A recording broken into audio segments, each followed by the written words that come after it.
నమస్తే, నేను మధు. T24 వ్యూవర్స్కి ఈరోజు ఇంకొక ఇంట్రెస్టింగ్ టాపిక్. అదేంటంటే కవిత గారు వారు జాగృతికి సంబంధించిన ఆఫీస్ ఒకటి ఓపెనింగ్ చేసుకున్నారు. వాళ్ళకి ఇంతకుముందు అశోక్ నగర్లో ఒక పార్టీ వాళ్ళ జాగృతికి సంబంధించిన ఆఫీస్ ఉండింది. ఆ ఆఫీస్కి అంటే వీరు కవిత గారు బంజారాహిల్స్లో ఉంటారు, ఆ ఆఫీస్ మాది అశోక్ నగర్లో ఉంది. సో కొంచెం కష్టం కాబట్టి వారింటికి దగ్గరలోనే ఇప్పుడు ఇంకొక ఆఫీస్ ఓపెన్ చేశారు అన్నట్టు. దాని ఇనాగ్రేషను, పూజ కార్యక్రమాలు అవన్నీ జరిగిపోయినాయి. మీరు అందరూ చూసే ఉంటారు. తెలంగాణ జాగృతి ఏదో పార్టీ పెట్టేస్తున్నారని, కవిత గారు ఒక పార్టీ స్టార్ట్ చేస్తున్నారని చెప్పేసి అదని ఇదని నానా రకాల ఊహాగానాలు అవన్నీ క్రియేట్ చేశారు.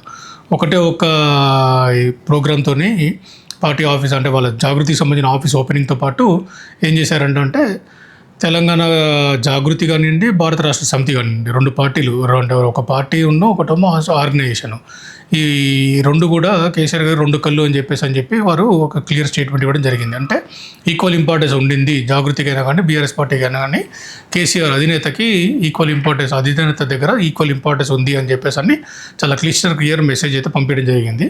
తర్వాత మా నాయకుడు కేసీఆర్ గారే అని చెప్పేసి చాలా క్లియర్గా చెప్పడం జరిగింది.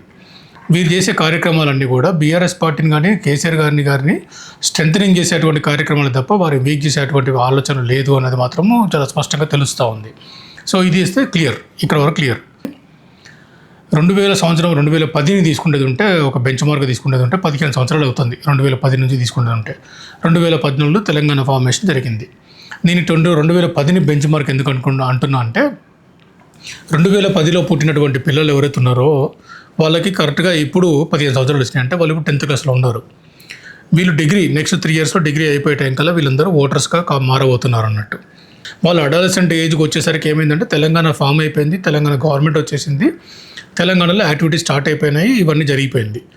ఇప్పుడు వాళ్ళకి కొంచెము అవగాహన వచ్చి మెచ్యూరిటీ వచ్చే టైం, అంటే ఏజ్ గ్రూప్ ఏదైతే ఉన్నారో, అంటే ఇప్పుడు ఈ 15 సంవత్సరాలు 16 సంవత్సరాల ఏజ్ గ్రూప్ వాళ్ళు ఏదైతే ఉన్నారో, ఈ టైం కల్లా ఏమైంది, తెలంగాణ గవర్నమెంట్ అన్నది, బీఆర్ఎస్ పార్టీ అన్నది గవర్నమెంట్ చెల్లిపోయి ఇప్పుడు వేరే పార్టీ అన్నది రూలింగ్లోకి వచ్చింది. సో నా పాయింట్ ఏంటంటే ఇక్కడ పిల్లలకి తెలంగాణ రావడానికి కారణం ఏంటి, తెలంగాణ రావడం జరిగిన స్ట్రగుల్స్ ఏంటి, తెలంగాణ ఎందుకు వచ్చింది, తెలంగాణ తీసుకురావాల్సిన ఆవశ్యకత ఏంటి, తెలంగాణ రావడం వల్ల జరిగినటువంటి చేంజెస్ ఏంటి, తెలంగాణ రావడం వల్ల జరిగినటువంటి మార్పులు ఏం జరిగినాయి, తెలంగాణ రావడం వల్ల జరిగినటువంటి డెవలప్మెంట్ యాక్టివిటీ ఏంటి, అంతకుముందు ఉన్న డెవలప్మెంట్ ఏం జరిగింది, అంతకుముందు మన తెలంగాణ స్టేటస్ ఏంటి, ఇప్పుడున్న పరిస్థితి ఏంటి, తెలంగాణ డిస్ట్రిక్ట్లో ఉన్న పరిస్థితి ఏంటి, ఇవేవి కూడా ఇప్పుడున్న పిల్లలకి జనరేషన్కి అవగాహన లేదు. తర్వాత కొంచెం మనం గ్రౌండ్ లెవెల్లో విలేజెస్లో చూసుకున్నామంటే తెలియకుండానే ఒక రకమైనటువంటి భావనలు అనేది పెనిట్రేట్ చేస్తూ ఉన్నారు. ఇప్పుడు పిల్లలకి పెద్దగా రాజకీయ అవగాహన లేదు.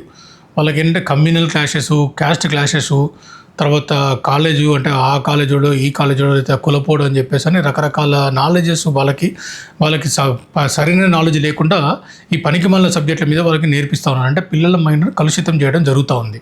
అది రాజకీయ నాయకులు కానివ్వండి, లేకపోతే లోకల్లో ఉన్న సిచ్యువేషన్ కానివ్వండి, లోకల్లో ఉండేటువంటి బ్యాడ్ ఇన్ఫ్లుయెన్సెస్ కానివ్వండి, ఈ పిల్లలకి ఏమవుతుంది అంటే వాళ్ళు కొంచెము కరెంట్ అఫైర్స్ మీద జరుగుతున్న విషయాల మీద అవగాహన లేకుండా వాళ్ళు ఒక రాంగ్ ఇంక్లినేషన్లోకి వెళ్తున్నారు అన్నది ఒక పాయింట్. సో నేను జాగృతికి అంటే కవిత గారికి జాగృతికి అధ్యక్షురాలుగా ఉండడం వల్ల చెప్పడం ఏంటంటే, మీరు జాగృతి చేయడమే జాగృతం చేయడం జనాల్ని. సో అది తెలంగాణ పరంగా జాగృతం చేయడం. ఒకప్పుడు మీరు మంచి ప్రోగ్రాం తీసుకోండి, కనుమరుగవుతున్న బతుకమ్మని తీసుకున్నారు, దాన్ని చాలా జాగృతం చేశారు. జనాల్లో ఈ రోజున బతుకమ్మను మెయిన్ స్ట్రీమ్లోకి వచ్చింది. అలాగే చాలా బీసీ నినాదాన్ని తీసుకున్నారు, దాన్ని మెయిన్ స్ట్రీమ్లో తీసుకురాగలిగారు.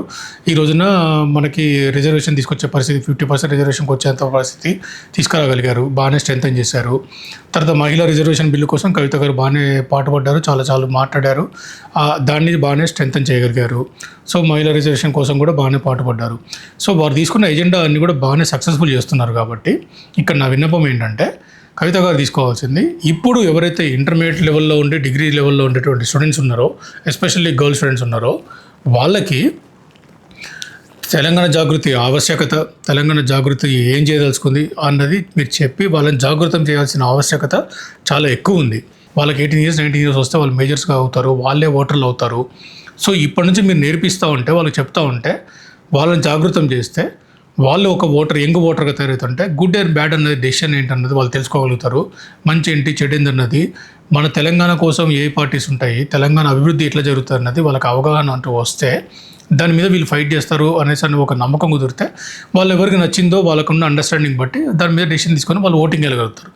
సో తెలంగాణ జాగృతి అధ్యక్షురాలు గారికి నేను చెప్పే విన్నపం ఏంటంటే, మీరు ఈ యాంగిల్లో ఒకసారి ఎస్పెషల్లీ ఉమెన్ కానివ్వండి, అంటే లైక్ యంగర్ గర్ల్స్ని కానివ్వండి, యంగర్ కిడ్స్ని కానివ్వండి, మీరు వాళ్ళ మీద ఫోకస్ చేయండి, వాళ్ళని జాగృతం చేయండి.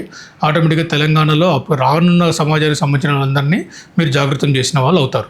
మన రాష్ట్రంలో మిస్ వరల్డ్ కాంటెస్ట్ జరిగింది. మిస్ వరల్డ్ కాంటెస్ట్ జరిగినప్పుడు ఒక మిస్ ఇంగ్లాండ్ పర్సన్ మీలా అని ఎవరైతుందో ఆవిడ పోయి ఒక ఎలిగేషన్ చేసింది అన్నట్టు. అంటే ఇక్కడ చాలా తక్కువ చేసి చూశారు, చాలా మిస్బిహేవ్ చేశారని చెప్పేసి అని దాని మీద కమిటీ చేశారు. ఆ కమిటీలో ఒక 2 పేర్లు వచ్చినాయని చెప్పేసి అని అంటూ ఉన్నారు. దీని గురించి లైక్ అంటే మహిళా నాయకులు ఎవరు కూడా రెస్పాండ్ కాలే. బీజేపీ పార్టీ కానీ కాంగ్రెస్ పార్టీ కానివ్వండి, కాంగ్రెస్ అండ్ రూలింగ్లో వాళ్ళు మాట్లాడలేరు అనుకుందాం. బీజేపీ వాళ్ళు ఎవరు మాట్లాడలేదు. తెలంగాణ జాగృతి అధ్యక్షురాలుగా కవిత గారు మాట్లాడతారేమని చెప్పి చూస్తూ ఉన్నాము. చాలామంది లేడీస్ కూడా అన్నారు ఎవరు మాట్లాడతారేమని చెప్పి. ఇక్కడ చూడాల్సింది ఏంటంటే ప్రభుత్వ పరంగా కాదు. ఇక్కడ చూడాల్సింది ఏంటంటే ఒక దేశం నుంచి రిప్రజెంట్ చేసుకుంటూ మన దేశానికి వస్తే మన దేశంలో ఒక మహిళకు జరిగిన అన్యాయము తను ఇక్కడ చెప్పుకోలేక తన దేశంకి వెళ్ళిపోయి చెప్పుకోగలిగింది. ఒక మహిళ జనరల్గా ఇబ్బంది పడింది అనేసి అంటే జనరల్గా మనకు తెలిసిన విషయం ఏంటంటే వాళ్ళు బయట చెప్పుకోరు. బయటికి వెళ్ళి చెప్పాల్సి వచ్చింది, పేపర్ ఇంటర్వ్యూస్ కూడా ఇచ్చింది అనేసి అంటే డెఫినెట్గా she has face some issue inconvenience అనేది మనకు అర్థమవుతుంది.